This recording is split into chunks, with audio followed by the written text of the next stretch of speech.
Assalamualaikum warahmatullahi wabarakatuh. Allahumma sholli ala Sayyidina Muhammad wa ala ali Sayyidina Muhammad. Pemirsa yang dirahmati Allah, marilah kita simak ceramah dari Kiai Haji Abdullah bin Nastiar dengan tema, apakah saya disukai Allah apa tidak? Sebelumnya marilah kita perbanyak sholawat minimal 1000 kali sehari, agar hidup kita penuh barokah dan mendapatkan syafaat kelak. Jangan lupa berikan dukungan kepada channel kami dengan memberikan super thanks seikhlasnya. Marilah kita doakan semoga Agim sekeluarga dan para penonton YouTube ini diberikan kesehatan dan diberikan kebahagiaan dunia dan akhirat. Amin ya robbal alamin. Kita harus bisa menilai diri kita. Salah satu di antara kualitas penyakit hati kita parah adalah tidak kecewa dengan hilangnya amal dan tidak berduka dengan perbuatan maksiat. Jadi orang-orang yang hatinya penyakitnya parah, dia tidak merasa rugi dengan kehilangan amal. Hilang tahajud biasa saja. Hilang saum juga biasa. Bahkan lebih parah kalau sudah hilangnya kewajiban. Dia tidak merasa sedih. Sholat duhur mendekati asar, subuh mendekati akhir dari subuh, asar mendekati maghrib, bahkan terlewat juga tidak ada sedih. Kalau orang sudah tidak sedih dengan kehilangan amal, salah satu ciri. Orang lain baca Quran, dia tidak baca Quran dan tidak sedih, tidak malu, tidak kecewa. Ini ciri-ciri ini. Dan kalau berbuat maksiat, dosa, dia tidak menyesal, jadi seakan-akan biasa saja. Ini sudah merupakan sakit penyakit hati yang parah dan dekat ke mati. Jumatan datang paling akhir, tapi masih Jumatan, masih hidup, hanya mungkin sakaratul maut. Pulangnya paling awal tanpa ada rasa kepedihan kalau Jumatan itu tidur. Nah, hadirin sekalian, suatu saat dari Ibnu Mas'ud datang namanya Zaidul Khair. Ibnu Mas'ud berkata, ketika kami di majelis Rasulullah SAW, seorang turun dari kendaraannya dan mendekat kepada Rasul. Ya Rasulullah, saya telah melelahkan kendaraanku selama 9 hari. Saya jalankan terus-menerus selama 6 hari, tidak tidur di waktu malam, dan berpuasa di waktu siang, sehingga lelah benar kendaraanku ini. Keperluannya hanya ingin menanyakan kepadamu 2 masalah yang sudah merisaukan hatiku sehingga tidak bisa tidur. Lalu ditanya oleh Rasulullah SAW, siapakah engkau? Jawabannya, Zaidul Khair. Berkata Nabi, engkau Zaidul Khair. Tanyakanlah, kemungkinan sesuatu yang sukar itu aku sudah pernah ditanyainya. Berkata Zaid, saya akan bertanya kepadamu tandanya orang yang disukai Allah dan tandanya orang yang dimurkai Allah. Jadi ini risau sekali. Apa sih ciri orang yang disukai Allah? Dan apa ciri orang yang tidak disukai Allah? Jarang ada orang yang risau begitu. Ada yang risau itu justru apa cirinya dia suka sama saya. Orang lebih risau tidak disukai orang daripada risau tidak disukai Allah. Lalu Rasulullah bertanya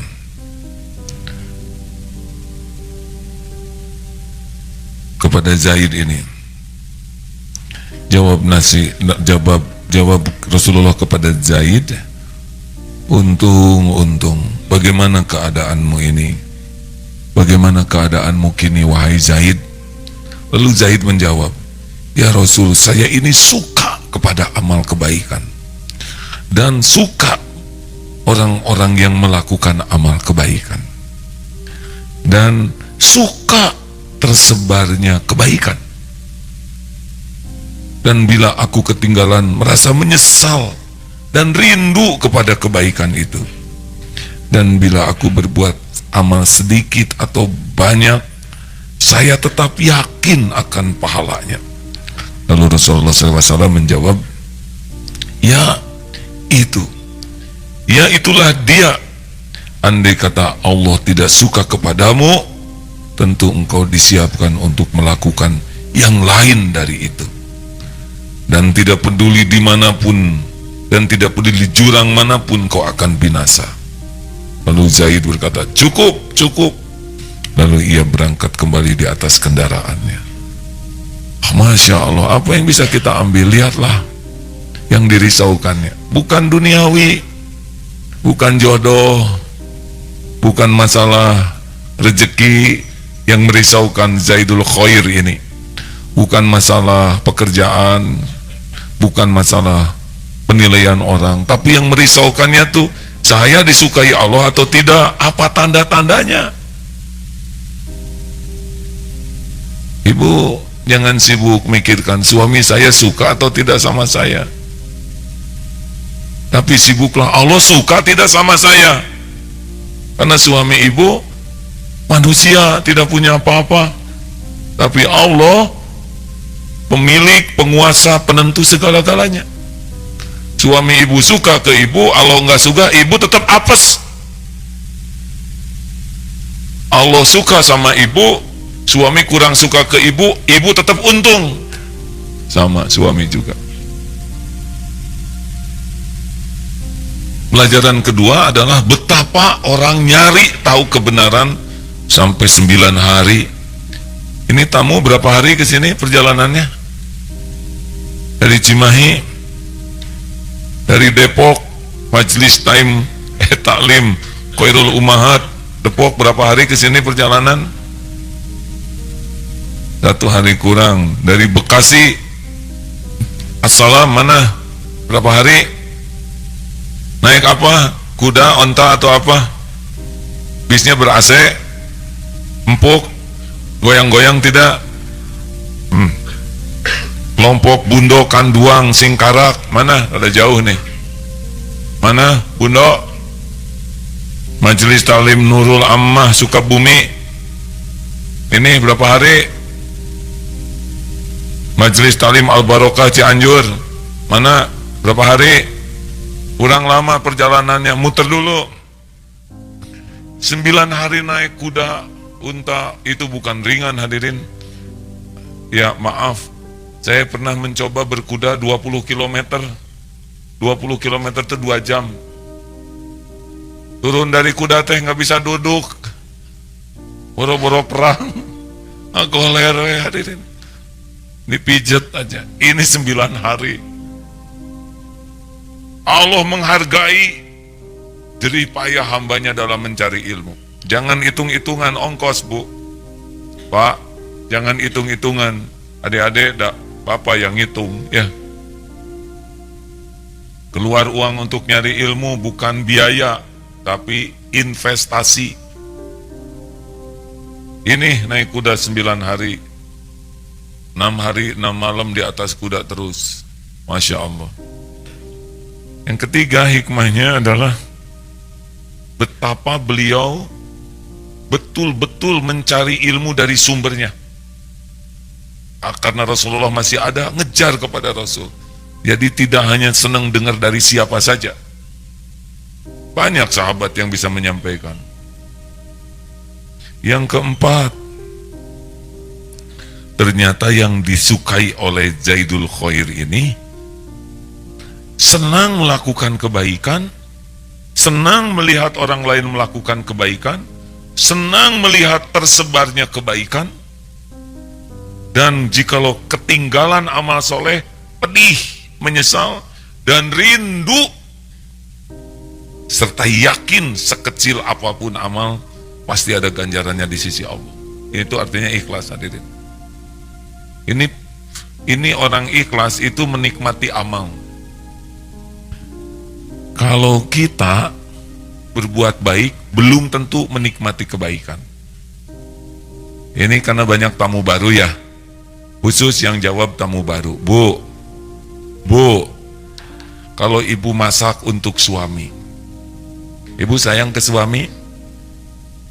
Ibu tulus menghargai suami, ikhlas. Kalau masak untuk suami pagi dari jam 5, sudah disiapkan sebagus mungkin. Tiba-tiba suami mengatakan gini, maaf bu, lain kali aja makannya, saya banyak urusan di kerjaan. Maaf ya, pergi aja begitu. Bagaimana perasaan ibu? Kesel, kecewa, dongkol, jengkel, eta tete ikhlas artina. Maaf ya bu ya, tenang. Makanya jangan suka ngaku-ngaku, banyak jebakan. Gak usah lihat kiri kanan, dan sama jawabannya ya.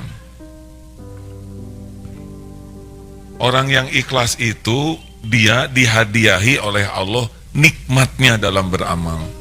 Seperti tadi, orang yang sholatnya khusyuk tuh, yang sholatnya disukai Allah, dia menikmati sholat.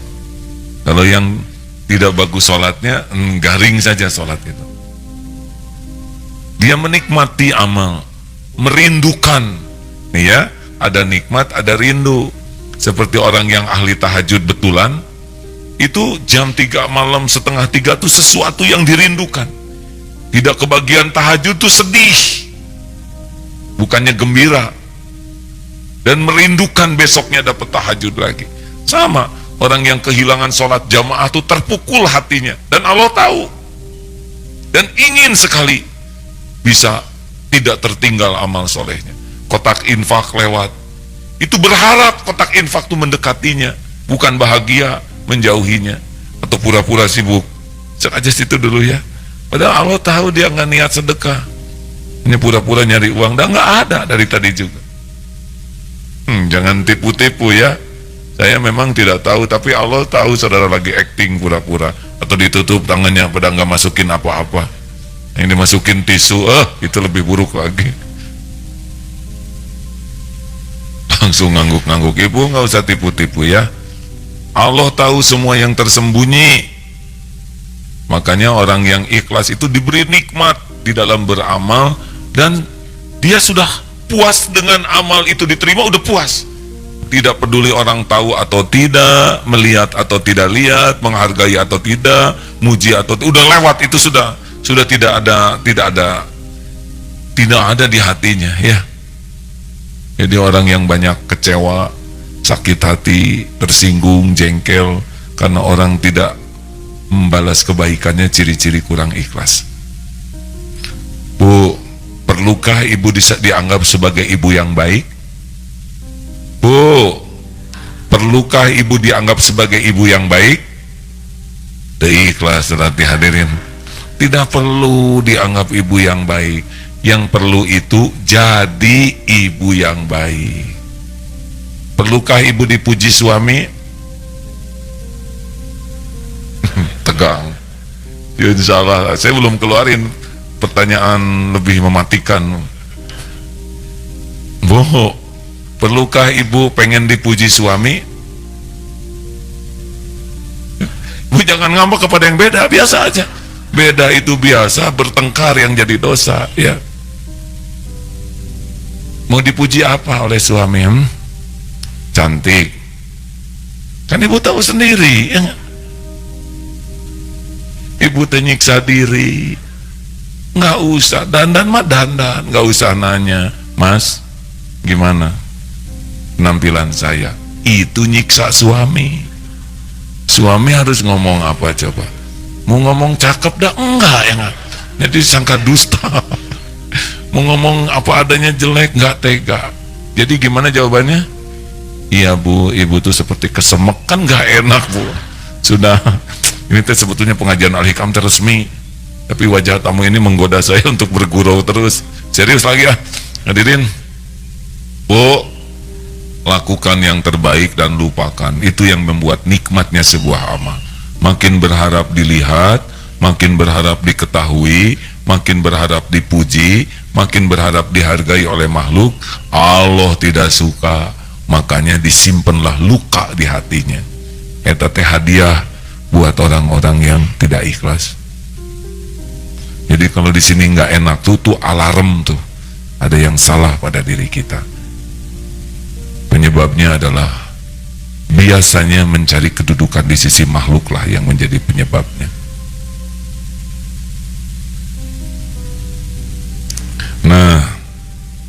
Kita juga harus senang lihat orang beramal. Orang yang berpenyakit hati dengki. Lihat pendakwah sukses dengki. Lihat orang jadi juara dengki. Lihat orang yang sedekahnya banyak dengki. Ini orang berpenyakit nih. Karena harusnya kita senang. Kalau kita tidak bisa nyumbang, lihat orang lain nyumbang, ya senang.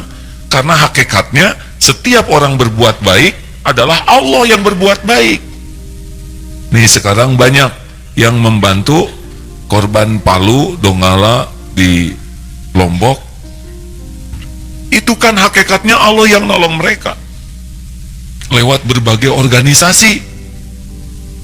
Ada yang dengki tuh, itu mah kampanye, itu mah urusan niat dia, benar. Tapi lihat orang ditolong, kita harus senang. Senang lihat orang yang senang menolong, senang lihat tersebarnya kebaikan. Dan sedih kalau kita tidak bisa nolong. Hadirin, ini ciri-ciri hati yang sehat dan hati yang sakit, bahkan hati yang mati. Ayo, jangan suka sibuk menilai orang lain. Kita tidak tahu apa-apa.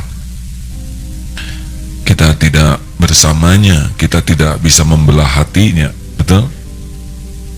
Sudah husnuzon saja, tapi dia mah sedekahnya ria. Tahu dari mana? Tahu dari mana? Suatu saat sedang tahajud, seorang anak dan bapaknya ke masjid.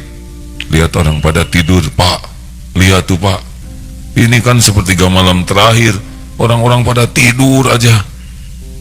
Harusnya kan tahajud. Menurut Bapak gimana? Menurut Bapak mah lebih bagus mereka daripada kamu. Kamu masih sibuk ngomongin orang gitu. Ngerti Bu? Apa? Jangan sibuk menilai orang lain. Begitulah hadirin. Nomor 59 ya. 59. Bismillahirrahmanirrahim. La ya'zumu dhanbu 'indaka 'azamatan tasudduka an husni dhanni billahi ta'ala. Fa inna man 'arafa rabbahu istasghara fi janbi karamihi dhanbuhu. Jangan sampai terasa bagimu kebesaran suatu dosa itu hingga dapat merintangi engkau dari husnuzon kepada Allah Subhanahu wa ta'ala. Sebab barang siapa yang benar-benar mengenal Allah Ta'ala, maka akan menganggap kecil dosanya itu di samping keluasan kemurahan Allah. Jangan sampai besarnya satu dosa yang dilakukan membuat kita berburuk sangka kepada Allah, seakan-akan dosa kita itu lebih besar daripada maha ampunan Allah. Sebab siapa yang mengenal Allah, maka dia tahu bahwa dosa yang dilakukan hambanya itu adalah kecil dibanding kemaha ampunan Allah. Hati-hati nih ya, bukan nganggap remeh dosa ya. Tetapi kalau bertemu dengan ancaman Allah, dengar ini. Tadi kan dengan rahmat Allah, dosa itu jadi kecil. Ampunan Allah lebih luas daripada dosa. Tapi kalau bertemu dengan keadilan Allah, setiap dosa itu ada perhitungannya. Sekecil apapun juga. Ini sedang membahas sekarang luasnya ampunan Allah. Jadinya jangan berputus asa. Berputus asa.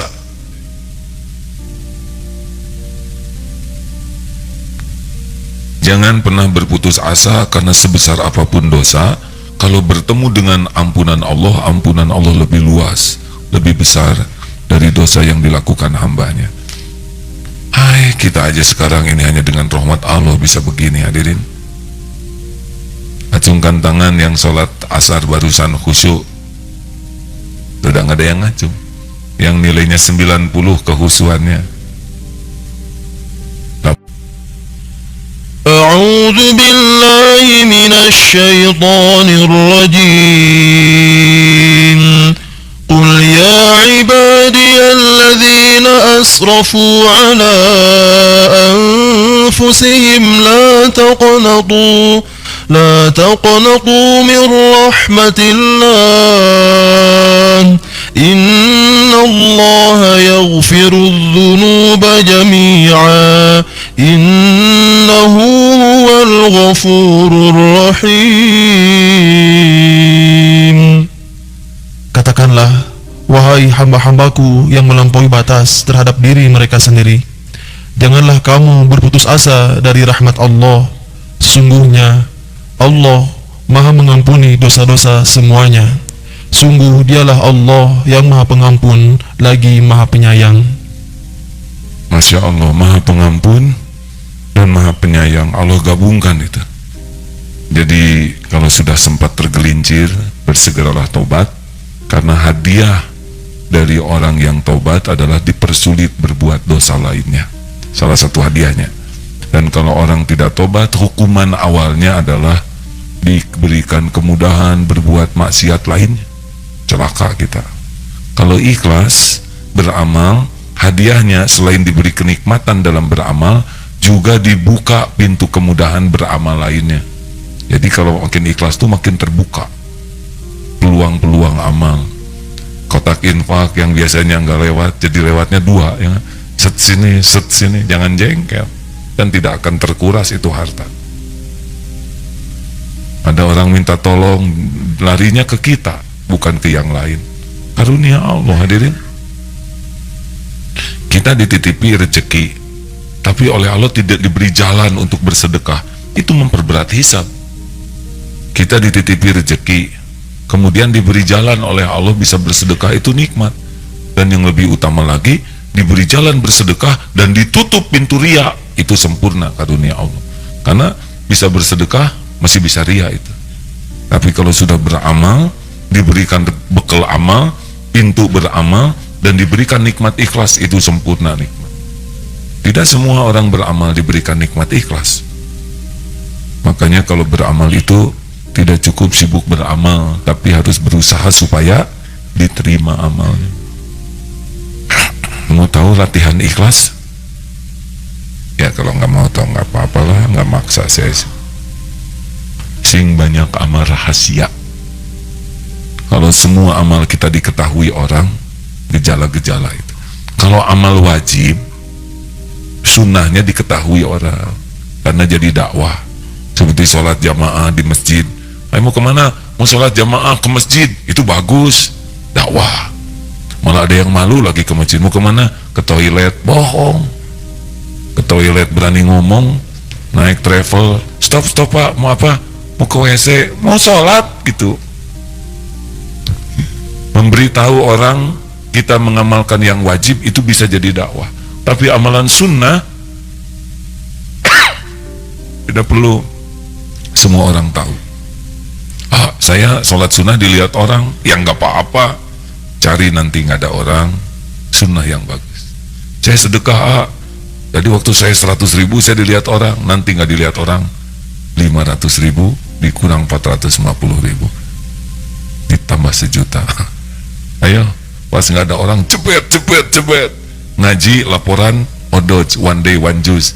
Tapi yang tidak diketahui orang, yang tidak dilaporkan, odol. Apa odol? One day? Salah. One day 5 juz. Suka saya aja. Itu singkatannya ngarang hadirin. Ya silakan, ada pertanyaan. Dari siap-siap dari awal ya. Awas jangan mempersulit orang lain. Selamat datang adik-adik, dari mana ini? Pakai sel putih anak-anak? SSG SMP Andalusia, Masya Allah. Sekarang rata-rata tamu datangnya hari Kamis, jadi dapat 2 acara ceramah, Asar dan Maghrib Isya nanti ya, Masya Allah. Terima kasih. Ke depan parkir bisnya jangan di sini ya, karena jalannya kecil, macet, jadi kalau orang lain marah tidak baik. Parkir bis ada di tempat yang lebih lapang, dan kesininya jalan saja, menambah pahala ya. Dan jangan mengeluh, karena mengeluh juga tidak ada yang ngegendong. Jalanin aja hadirin. Ya silakan. Assalamualaikum warahmatullahi wabarakatuh. Assalamualaikum warahmatullahi wabarakatuh. Izin bertanya, cara agar bisa menjadi kekasih Allah. Terus yang keduanya, tips ketika kita futur. Satu-satu aja, dua-duanya susah. Mau jadi kekasih Allah, jangan isi hatimu kemelekatan dengan selain Allah. Karena Allah tuh maha cemburu. Makanya nggak usah lah, adik-adik udah nikah belum? Belum, ya sudah nikah lah ya. Tapi jangan hati ini melekat ke makhluk, nanti Allah tidak suka. Dekat boleh, kalau udah nikah melekat di hati jangan. Dunia nggak boleh ada yang melekat. Anteng dengan Allah. Allah pemilik segalanya, Allah penguasa segalanya, Allah penentu segalanya. Tidak ada nikmat yang bisa datang tanpa izin Allah. Tidak ada musibah yang bisa menimpa kecuali dengan izin Allah. Tidak ada pertolongan selain dari Allah. Semua yang ada ini ciptaan Allah. Apa yang saya lihat adalah pasti ciptaan Allah. Allah maha baik. Semua perbuatan Allah pasti baik. Allah terus di hatinya. Nah, kalau sudah kayak lampu, kalau ingat Allah nyala dan lupa ke Allah gelap, kalau udah lama terangnya, nah itu sudah makin jadi kekasih Allah. Gini deh, dalam surat Al-Baqarah 152, fadhkuruni adkurukum. Benar kan itu ya? Maka ingatlah padaku, aku ingat padamu. Jadi kalau orang yang ingat ke Allahnya banyak, Allah mengingatnya banyak. Makin banyak diingat Allah, dia makin dicintai Allah. Karena salah satu tanda cinta itu ingat. Jadi makin banyak ingat, itu makin dicintai. Nah, berarti orang yang diingat secara spesial oleh Allah adalah orang yang ingat kepada Allah, banyak zikirnya. Adik ukur sendiri aja. Kalau ingat kepada Allah itu lampu nyala, kalau lupa ke Allah itu mati lampu. Banyak nyalanya, banyak matinya. Itulah ilustrasi sederhana. Gimana? Ana inda dhanni abdi bi wa ana ma'ahu idza dzakaroni. Aku sesuai dengan prasangka hambaku, dan aku bersamanya ketika dia mengingatku. Jadi kalau kita ingat ke Allah, Allah memperlakukan kita spesial. Banyak yang nyebut nama Allah tapi hatinya nggak ke Allah, tapi baru yakin ke Allah kalau ada musibah biasanya. Ya Allah, ya Allah. Ya kan Bu? Waktu naik kendaraan mulus-mulus kan tidur ibu ya. Coba ketika ban meletus, Allahu Akbar, ya Allah, la haula wala quwwata illa billah. Pas berhenti tidur lagi. Begitulah. Ya. Penanya selanjutnya. Boleh. Dibatasi 5 ya, 2 tinggal 3 lagi harus ganjil. Assalamualaikum warahmatullahi wabarakatuh. Waalaikumsalam warahmatullahi wabarakatuh. Bunda Mardanis Umar dari Pariaman, Padang. Ibu PMK ya? Ya, PMK 3. Alhamdulillah. Para tamu PMK tuh Palang program masal kemasan ya. Ya. Ini ada pertanyaan titipan Pak. Tapi untuk kita semua, seseorang yang suka mengamalkan khairun nas anfa'uhum linnas. Kalau ada orang yang kekurangan, misalnya dia pinjam duit 100.000, kalau dia tidak punya duit, paling kurang 10.000 diberi. Ini aku beri saja 10.000, tak usah pinjam. Kemudian ada seseorang yang di Uber debt collector, Hondanya belum dibayar. Kemudian dia nangis-nangis ke rumahnya, lalu tidak ada jalan, dipinjamkan uang di koperasi.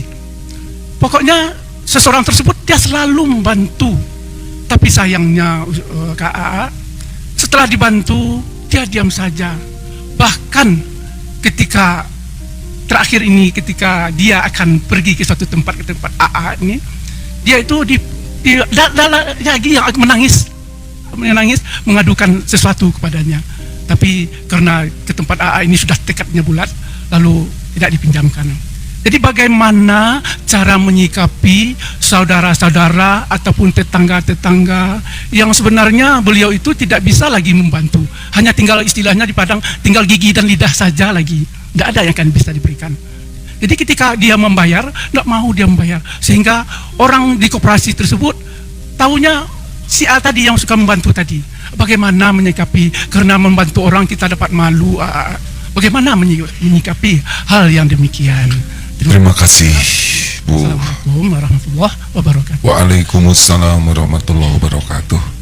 Kalau ikhlas dalam membantunya, tidak akan disia-siakan oleh Allah. Tapi ini sudah nolong, minjem ke koperasi, orang itu nggak bayar, sekarang kita yang cicil saja, tidak akan dirugikan oleh Allah Subhanahu wa Ta'ala. Itu adalah ujian kesempurnaan keikhlasannya.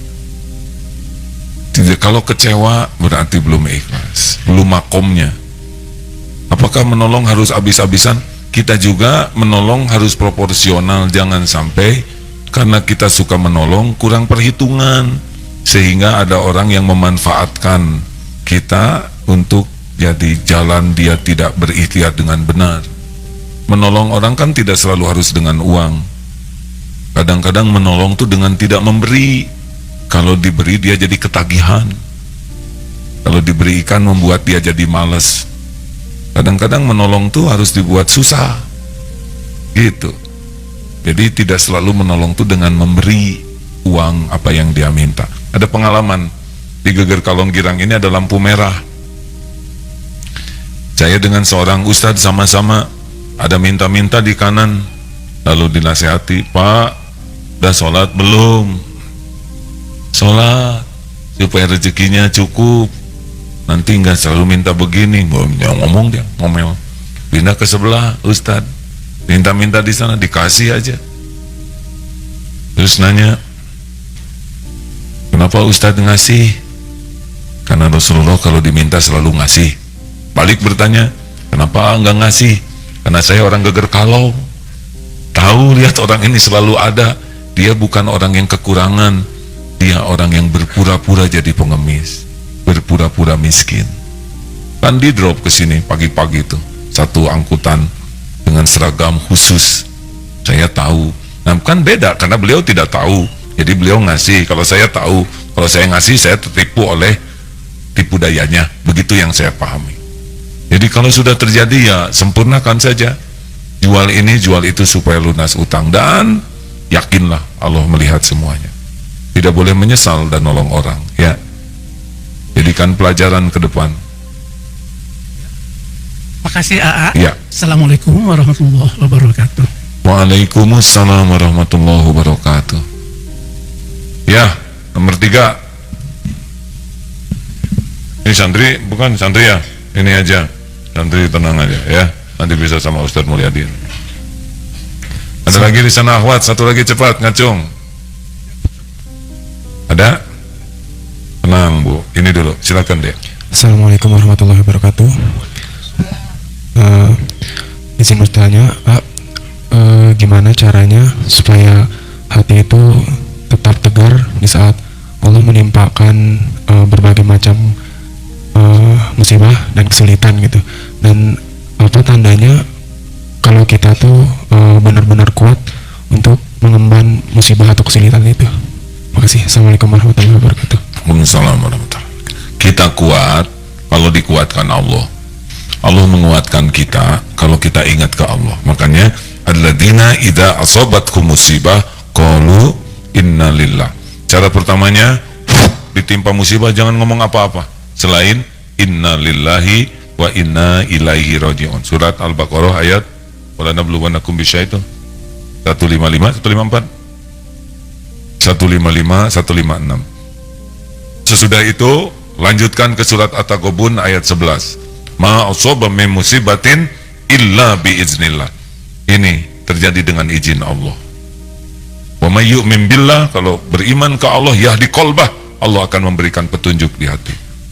Wallahu bikulli syai'in alim. Allah Maha tahu segala-galanya.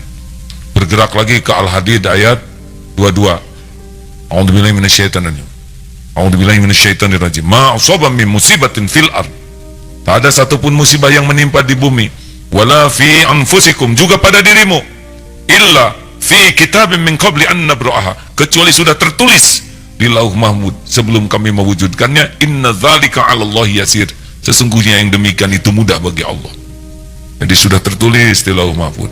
Kenapa kebagian tulisan yang ini? An-Nisa 79.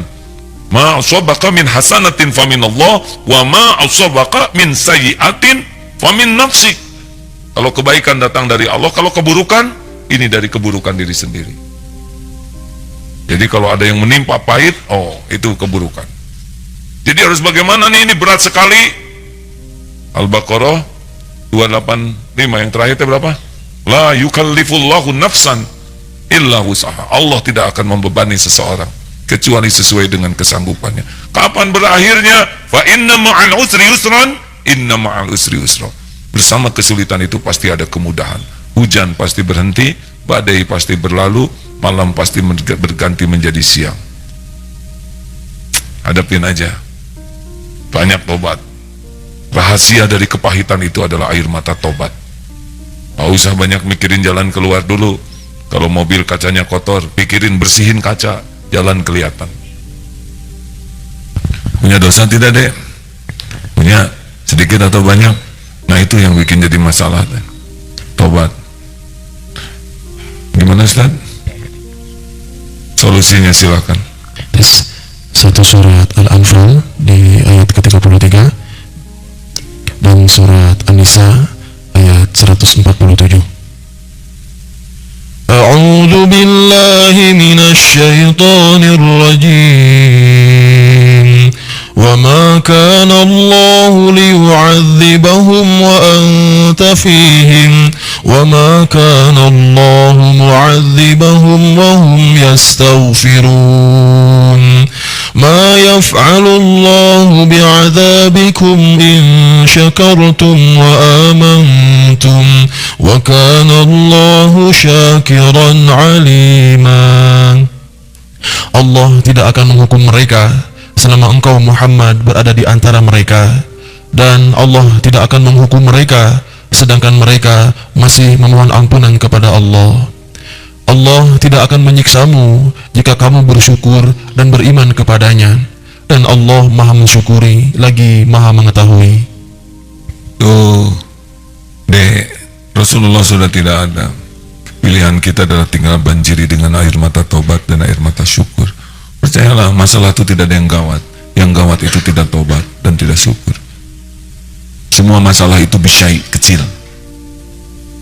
Kayak jerawat, lebih kecil daripada wajah, benar? Gak usah lihat jerawat saya. Apakah ada jerawat yang lebih besar dari kepala? Ya, Bu. Assalamualaikum warahmatullahi wabarakatuh. Kami perwakilan di Masjid Nurul Amal mau bertanya, bagaimana caranya kalau kita menjalani ikhlas? Mohon diterjemahkan. Wassalamualaikum warahmatullahi wabarakatuh. Tolong terjemahan Al-Quran. Ibu teh maksudnya gimana? Coba diulangi, Bu, yang jelas. Jadi kalau kita ikhlas itu susah ngejalaninya. Ya jangan atuh, Bu. Bagaimana caranya menjalani ikhlas itu? Rasanya pahit. Gini, Bu.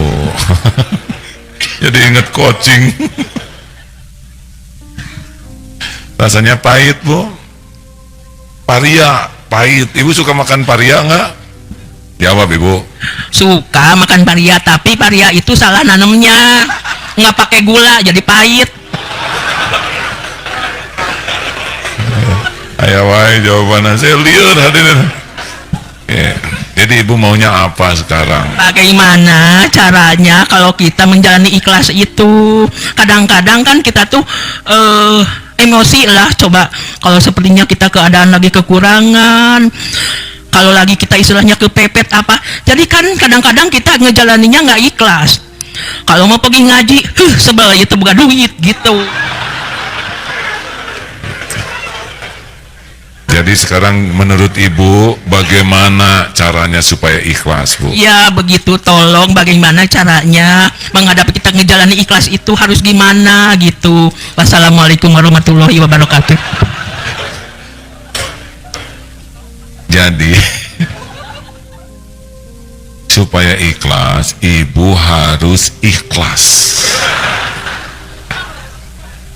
Ikhlas itu seperti jantung, berdetak tiap saat, berdegup tiap waktu, tidak pernah menonjolkan diri. Orang yang kurang ikhlas itu sibuk menonjolkan diri, makanya seperti ambeien, nggak enak. Orang ikhlas itu seperti matahari, hanya memberi harap bagai sang surya, kasih Ibu.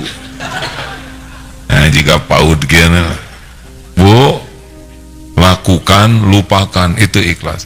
Saya menduga ibu tuh bukan bertanya ikhlas, tapi tentang ridho. Kalau ikhlas itu dalam beramal, sedekah harus ikhlas, hilang dompet harus ridho. Beda, sedekah itu beramal, niatnya harus ikhlas, menerima takdir harus ridho. Jadi yang marah-marah tuh yang nggak ikhlas, yang nggak ridho gitu. Bagaimana caranya supaya ikhlas? Satu, harus belajar mengenal Allah, karena orang yang tidak mengenal Allah tidak mengenal ikhlas. Yang kedua, harus punya tekad ingin jadi orang yang ikhlas, karena tidak semua orang ingin punya hati ikhlas. Ada yang lempeng lagi gitu. Yang ketiga, harus mujahadah, dilatih terus, karena ikhlas itu sebuah perjalanan yang sangat panjang. Ria itu bagai semut hitam berjalan di atas batu yang hitam, di belantara yang kelam, di tengah malam gelap gulita. Waduh, ini aja saya bisa lagi ria kayak gini-gini. Tadi ada seorang teman yang sakit, jangankan sehat, ternyata sakit juga bisa jadi ria katanya. Saya teh sakit, tapi saya kuatkan. Jadi pamer penderitaan, cari kedudukan di sisi orang. Intinya orang enggak ikhlas tuh dia sibuk mencari kedudukan di sisi makhluk. Terakhir, perasaan udah minggu lalu nanya ya. Wah, jujur ya. Tunggu dulu digilir ya. Wajahnya wajah banyak masalah. Siapa lagi terakhir yang belum pernah tamu? Udah, pokoknya jawabannya yang minggu yang lalu ya. Kasihan tamu nih. Tamu kita jumlahnya 350, 120 tambah 72 tambah 30 tambah 50, 152. Saya cepat menghitung ya, karena dari tadi dihitung. Silakan Bu. Halo? Tidak usah dikotak-katik, langsung bicara Bu, sudah otomatis itu. Bu, sampai kapan di sini? Pulang lagi. Assalamualaikum warahmatullahi wabarakatuh. Kami perwakilan dari Majelis Ta'lim Khairul Ummahat Depok, Jawa Barat. Kami ingin menanyakan apa bedanya ujian, azab sama istidraj? Mohon penjelasannya Ujian, azab sama istidraj. Istidraj, gitu Bu? Ya. Ibu mau yang mana? Karena saya masih awam banget ya Baik. Kalau bisa semuanya. Jadi Bu, sepengetahuan saya, kalau orang beriman mah diuji, bukan diazab. Tapi kalau tidak punya iman, jatuhnya kena azab. Kalau istijraj itu diwowoi, kalau bahasa Sunda, dikasih untuk membenamkan. Nyungkun, uangnya dikasih terus, harta, tapi dengan itu makin terbenam dia di dalam lumpur kehinaan, kebinasaan. Pangkat kasih terus, tapi makin jadi jalan ujian bagi orang lain. Gitu Bu. Ini ada ayatnya Bu, silakan. Tentang istijraj ya. Surat Al-An'am ayat 44. Al-An'am ayat ayat 44. Surat ke-6 ya.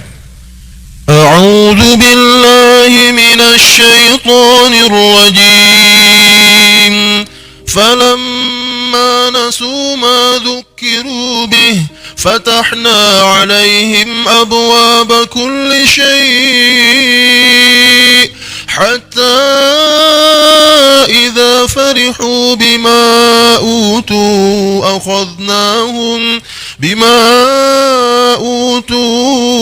أخذناهم بغتة فإذا هم مبلسون. Maka ketika mereka melupakan peringatan yang telah diberikan kepada mereka, kami pun membukakan semua pintu-pintu kesenangan untuk mereka, sehingga ketika mereka bergembira dengan apa yang telah diberikan kepada mereka, kami siksa mereka secara tiba-tiba. Maka ketika itu mereka terdiam dan putus asa. Jadi jangan kagum lah sama yang dikasih dunia tuh. Harta dikasih, bisnis besar, wah itu mah Allah aja yang ngasih, bukan karena pinter, bukan karena hebat. Dan dia juga nggak banyak rezekinya. Rezeki kan cuma 3, yang dimakan jadi kotoran, yang dipakai jadi usang, dan yang dinafkahkan di jalan Allah. Jadi kalau lihat orang kaya sekali, biasa aja, tidak usah kagum. karena itu milik Allah.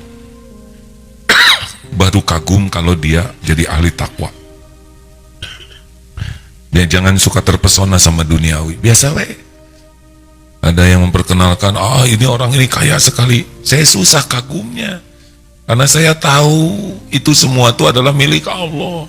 Dia mah cuman lagi diuji dengan ditempel-tempel. Ini tanahnya, ini perusahaannya. Sulit. Beneran hadirin, saya sulit kagum sama orang kaya tuh. Karena saya tahu bahwa beliau-beliau itu manusia seperti kita. Yang dikasih topeng, dan rezekinya belum tentu banyak. Kasih aja oleh Allah kolesterol, hilang itu daging. Belum asam urat, gula dinaikin, dikit, sariawan, sakit mah, atas masuk angin, enter wind, gak bisa apa, udah gitu ambeien, dan kaligata. Coba, mau gimana itu? Mau punya tanah seluas apapun, harta sebanyak apapun, uang dan gak lihat, disimpan di bank, lihat enggak, megang enggak, make enggak, cuma ngaku-ngaku, banyak mobil, dan gak mungkin sekali naik 5 mobil di atas, punya rumah banyak, mustahil tidur kepala di Bandung, tangan di Sumedang, mutilasi namanya. Jadi gak usah iri, biasa saja, juga termasuk pejabat-pejabat, biasa aja. Karena itu cuma topeng yang Allah bagikan sesuka Allah. Bukan karena hebat, karena pintar. Enggak. Itu Allah mau ngasih, jadi aja. Yang kita kagumi itu apa yang dikagumi Allah. Inna akramakum indallahi atqakum. Dengar ya, tidak kagum bukan berarti meremehkan. Wah, itu orang kaya, itu mah dengki. Ya. Udah miskin dengki. Kita tetap baik, tapi tidak terpesona kepada kekayaan.